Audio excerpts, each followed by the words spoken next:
Afternoon, students. Alright, so today we're doing motor learning theories. And I'm Christine Fuller, a registered physical therapist.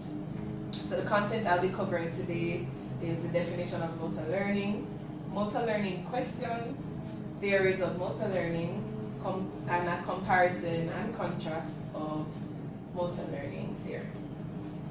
Right, so what is motor learning, guys? Or what is learning? What do you think is learning?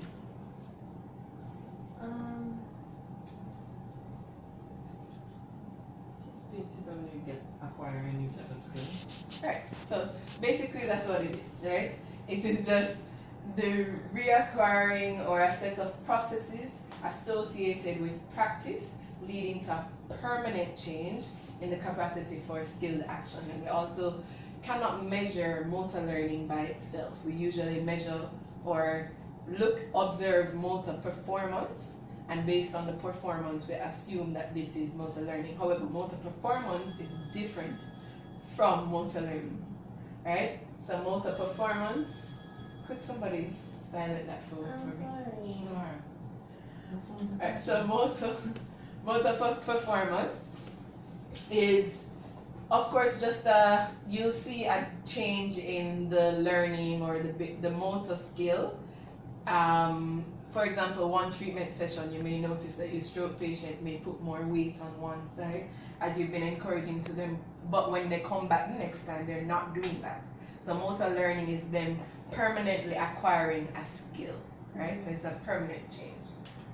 All right, so questions we want to ask, when we're thinking about motor learning is, how can I best structure practice to ensure learning? How can I ensure that skills learned in one context will transfer to another, such as when they go home, and will simplifying a task result in more efficient learning? Right, so there are three theories proposed as to how motor learning occurs. So the first one proposes by Adams, right? And this is a closed loop theory. Now this is when there's sensory feedback that is used for the ongoing production of skilled movement. And this is a very slow process, right? Because what occurs is that you get an error message, and that is detected, and then that is compared to a previous memory that you've had of another movement, and that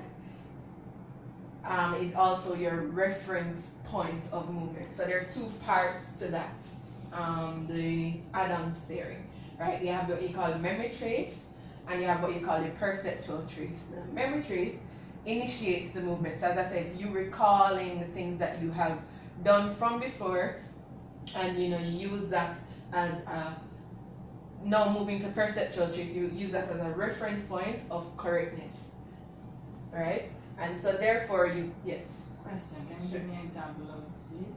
Sure, no problem. Alright, so for example, if you want to pick up a cup, right, you would remember, when you're trying to initiate that movement, a memory comes to you of picking up the cup from the past. You move towards that cup. You move towards that cup, right? And based on, so for example, if you want to bring it to your mouth, right?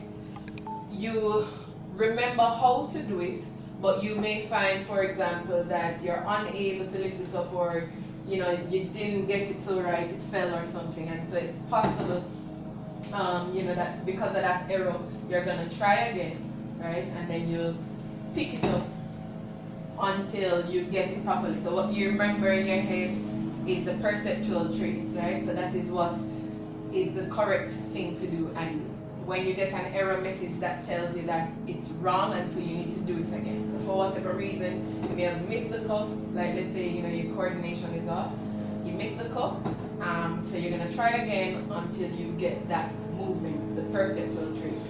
And so whatever you do, that will become your reference now of correct movement. Alright, so there are clinical limitations, right?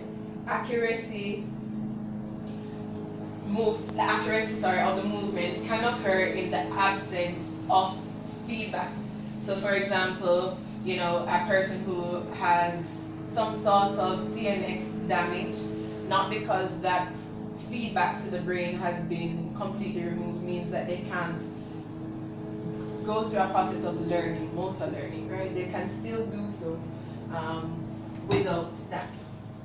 And another limitation would also be that it requires a separate perceptual trace for every sort of possible movement, right? So, for example, the fact that I tried to pick up the cup, that would create a pathway in my brain, and then, for example, I'll try to do it again, and I'll go higher, and I go too high. Every single attempt that I make is going to be stored in my brain, and so, of course, as you can imagine, that ends up being a lot of information in the brain. Right?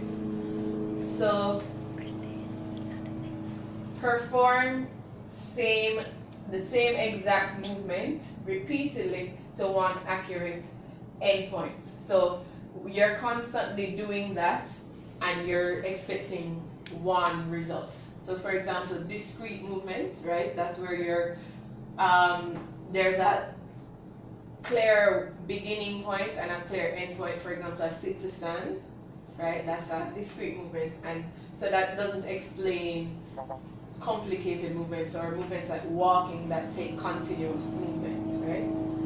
And so increased practice leads to increased learning, as well as errors produced during learning leads to increased strength of incorrect perceptual traits. As I said, just the fact that you have been doing something wrong, that is what you're gonna have as your reference point as the perceptual traits.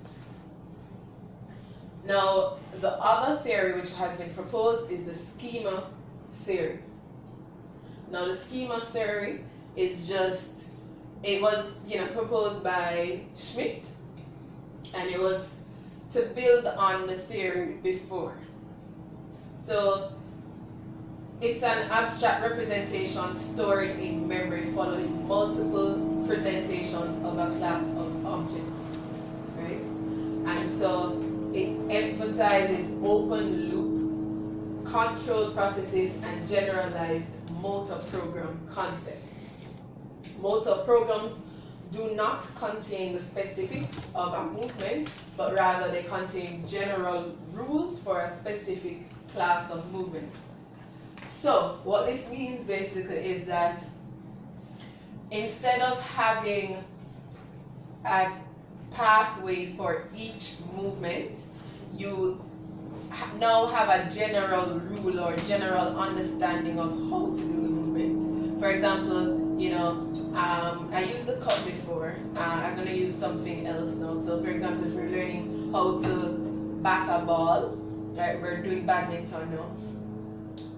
If you need to bat the ball, you'll have a general rule of the fact that of how to bat a ball, right, or to hit the ball.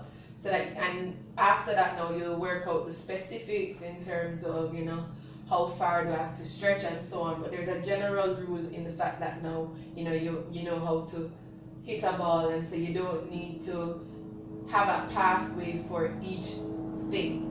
Right, for each hit that you do or anything like that, right? So there are two types of schemas that are represented in this theory.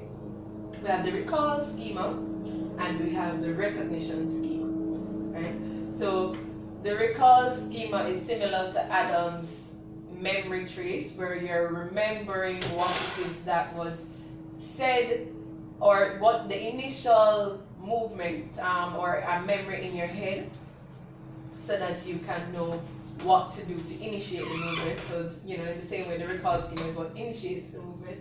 And the recognition schema is similar to perceptual trace, where based on whatever it is that you did, you want to try to correct the error that you made until you get that movement correct. So this is where you're learning now. Right, so the decision process involves formulating an error signal, which is similar to the previous one, and feeding it back to the recognition schema, which becomes more refined with practice. So that's something that is significant to both of them, that practice makes perfect, basically. Or practice, as you practice, the skill will become better. And with increased variability of practice, the recognition schema becomes more generalized and stronger.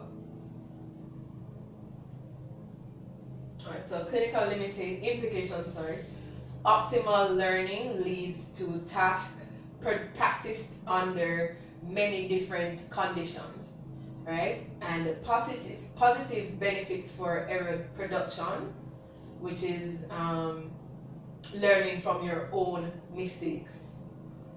The schema has rules for all stored elements, not just the correct. Not just the correct elements, sorry. So, the same way the previous one, practice makes perfect, not exactly what you practice means. Not because you practice it means it's correct. So you can constantly practice to walk leaning just on one side, but that doesn't make it the correct practice, right?